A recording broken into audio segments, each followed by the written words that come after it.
কেউ কল দিবেন না প্লিজ। এটা হচ্ছে আওয়ামী লীগ ফেসিবাদ সরকারের আইনমন্ত্রী আনিসুল হক, সাবেক আইনমন্ত্রী বর্তমান। তো ওনার বাড়িতে আগুন লাগিয়ে দিয়েছে ছাত্র জনতা।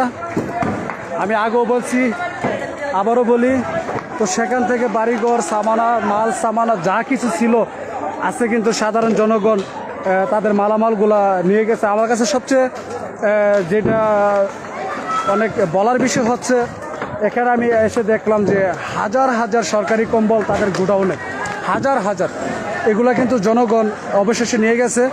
তো আমার প্রশ্ন হচ্ছে, কেন এই হাজার হাজার কম্বল তাদের গোডাউনে থাকবে, যেখানে বাংলাদেশ হতদরিদ্র একটা দেশ, একটা কত শিশু থেকে ধরে কত দরিদ্র মানুষগুলা তাদের শীতের একটা বস্ত্র থাকে না শীতের মধ্যে, আর তাদের বাড়িতে হাজার হাজার এই সরকারি কম্বল।